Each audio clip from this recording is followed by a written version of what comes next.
And then he was in a few other movies like Romper Stomper. He was in Darren Aronofsky's Noah. Okay, but what you have to look at is he's in L.A. Confidential, Officer Wendell Bud White. He killed it in that movie. Curtis Hanson, the same guy who made 8 Mile. 8 Mile. Okay, so he was in his most recent movie, Face, Unhinged. So he plays a guy. This is like the movie The Fan with Robert De Niro and Wesley Snipes. Terrible. He plays a guy who basically attempts to murder a woman because she beeped her horn at him because he made a traffic error. And this man here that you see here is an Academy. He won one of the most, if not the most prestigious acting award on the planet. I don't need to say on the planet. He won the most prestigious acting award, unless you're looking at BAFTA, that's it. So now this is where he is. And if you look at the Patrice O'Neill, see, this is why this is important. I have this computer here. There's a mind map here. Okay, it's Patrice O'Neill. The mind map I have, there's a Patrice O'Neill video. I don't know if I brought it up, but he says, yeah, I did bring it up. He says that when you win, look, I'll play it again. He wins an Oscar. Let me tell you what Oscar does for you, fantastic. It keeps you in the game for 10 years. 10 years. Easy. And you talk about Sam Jackson. So with Russell Crowe, we're 22 years in. So whatever Patrice O'Neill said is right. It's a gold standard, and it's a gold standard probably until they die. Now, I don't know if you know what Sam Jackson has been in or John Travolta, but I'm going to tell you, not good. Okay, let me open up my mind map here. And you have to understand, the reason I'm ripping on Ridley Scott is because that movie Gladiator had $100 million budget. Gauged to inflation, it's $160 million by today's standards. So, the House of Gucci.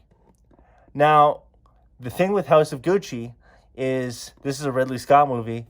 He got this cast, and he really, really went all out on the accents. The accents, okay?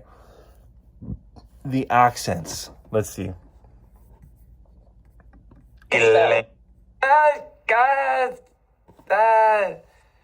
Doctor, you picked a real firecracker. She's a handful. Bravo. Congratulations on House of Gucci. Your performance in this blew me away. Thank you. Your transformation is just incredible. How surreal is it? Let me tell you, the pièce de résistance. I know he was in Requiem for a Dream, but let's check this one out.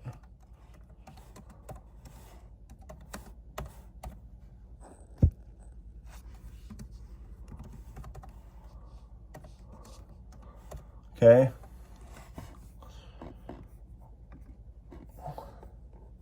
So there's a scene in Fight Club by David Fincher, who just came out with a really horrible movie too, The Killer.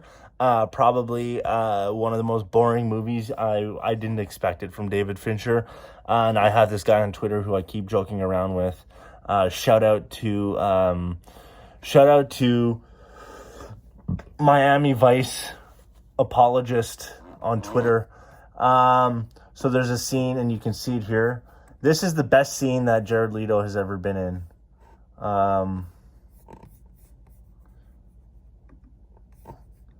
When he gets his face busted open by Edward Norton in Fight Club. And Edward Norton says, I just wanted to destroy something beautiful. And then he leaves Jared Leto looking like this. So that's the only noteworthy thing that he's come out of this guy, other than maybe his performance in Requiem for a Dream, which I watched it recently. Experimental movie, not it's not it either. So we have Unhinged by Russell Crowe. I covered Russell Crowe. Jared Leto, I'm not quite done with him yet. So here he is. I'm going to replay this because it's so bone-crushingly fucking cringe. Doctor, you picked the real I didn't think I'd break 10 firecracker. minutes. I'm She's in a this handful. for 34 minutes. Bravo. Congratulations on House of Gucci. Your performance in this. blew me away. Congratulations on having a fucking horse mouth. How's that sound? Thank you. Your transformation is just incredible. How surreal is it to barely even recognize? So, transformation. Okay, let me go on about the transformation. If you wear a bald cap and you put on a 500, if you put on an extra 200 pounds and the suit is 200 pounds, and they make your face look like rye bread because you have some sort of weird complexion. The character you're playing suffers from some sort of weird complexion, and you're in a makeup chair for 3 hours. That isn't a transformation. Do you understand? Robert De Niro in Raging Bull is a transformation. Christian Bale in Vice is a transformation. Inversely, Christian Bale in The Machinist is a transformation. 50 Cent played that AIDS victim in a movie that nobody watched. That's a transformation. Donnie Wahlberg, I think, he played in The Sixth Sense. He was in that movie for maybe a minute. I think he either lost a lot of weight or gained a lot of weight. That is a transformation. Jared Leto didn't transform. And there's a clip I tried to find of him talking about putting on the accent, I think Milanese accent. If I don't know where Gucci's from, it doesn't matter. No, I don't know who would wear Gucci anyway. But he talks about putting on the accent, and he's so pretentious. It's a clip. I couldn't find it anywhere on the internet. But he goes, even when I put on the accent with the teacher, it was even with how you move your jaw and the muscles in the back of your throat, how you accentuate your voice using these muscular movements. Okay, what I'm getting at is there is a concerted effort to apply that element to the movie House of Gucci by Ridley Scott. So he is really focusing on the accent. He really thinks that it's an element of the movie that is totally required. And that's fine. And I appreciate him for that. And he got flack for that, and I appreciate that he did that. So I really appreciate that.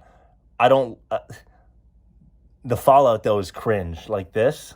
Recognize yourself? You lose track. You lose sight. It was a lot of fun. This guy's crow's feet are devastating. I enjoyed He's old. stepping into those Gucci loafers. He's a blast. I mean, Paolo's a guy who's, he dances. Paolo died through alone life. without any He money. really If you watch the was movie, to celebrate. There's always a twinkle in his eye. always a twinkle of depression. And sometimes a tinkle in his pants. And especially if there's a Gucci scarf around, watch out. That's where he likes to be. I almost have to use the bathroom girl has a right now. horse mouth. People They can't won't know look what we're away talking from. about. There's like, why is he talking about urinating? They're not prepared for what's to come, but that scene That's is my trailer. That's my trailer. That's it. It is. You are Gucci. You need to dress the part. Okay, so they really Adam A Driver, big theme of this film is Al Pacino, Lady Gaga, she herself is Italian, Jeremy Irons. Okay, they all put a concerted effort to put on the accent, and I appreciate that. With $100 million and the amount of money that's put into this, I really think he could have made a movie with real Italians or people who know how to speak Italian and have it subtitled. So that's a very difficult thing to do, especially for an American audience. If you're making something like a Gucci movie and there's all this commercialization involved. Look, I'm going to meet him halfway, and I'm going to say, at least he tried. But this fallout that you're seeing, this type of, they just couldn't shut up about it. The accent outside of the movie. Power. Out of the characters you've played, who's made you feel the most empowered? I thought you almost said the theme of this film is Paolo, and I said thank you very much. I mean, that as well. Grazie Who is this film? mille. And you can tell the people around him may ingratiate his presence. I don't know if that's the proper use. He's ingratiated by the people who are around him.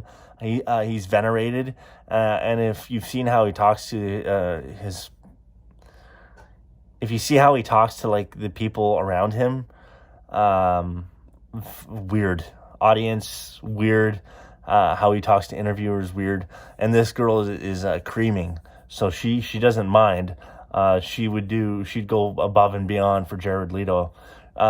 She's in California and he's somewhere in Italy, and if he told her to get him a cappuccino and I want it warm in 10 minutes, she'd figure out a way to do it, and she doesn't even work for him. This is the type of idolatry that follows this type of person. You have to understand that. So the fact that he's in a Ridley Scott movie, you have to understand Ridley is spending $100 million on a movie. He could get real Italians to play the parts. Finally, they recognize that. And he keeps going into the this power of Paolo. See the accent. I hope you're paying attention to this. He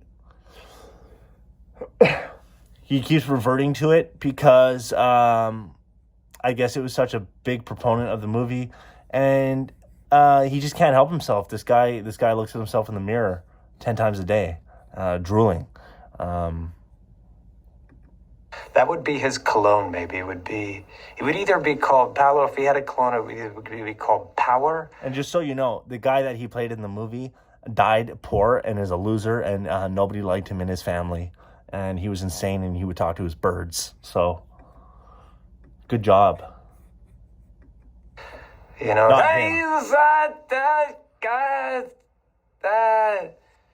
Doctor.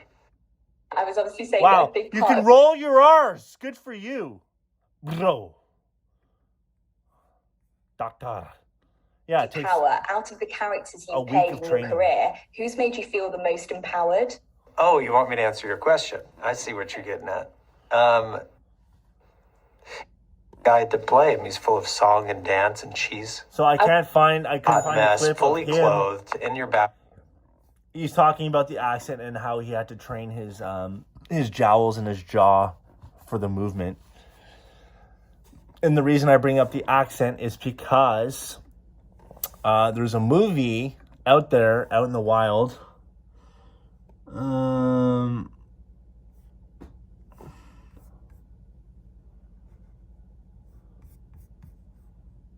I don't know if I'm gonna watch the trailer. This is kind of going on longer than I this is way long. This is 4 times longer than I thought. So I'm gonna exit some of this.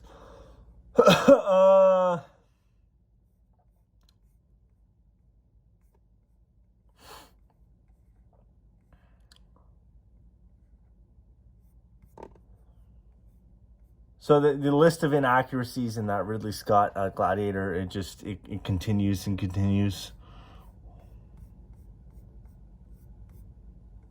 Okay, so The Passion of the Christ. Now, the film was mostly shot in Italy. The dialogue is entirely in reconstructed Aramaic, Hebrew, and Latin. Although Gibson was initially against it, the film is subtitled. So this guy made a movie totally in reconstructed Aramaic, Hebrew, and Latin. Now, he probably had a ton of money.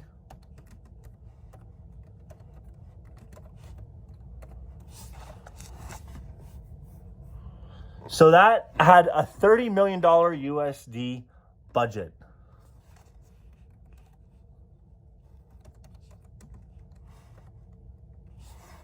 Okay. Jim Caviezel. Now he plays in I think Kevin Reynolds directed a movie. I think you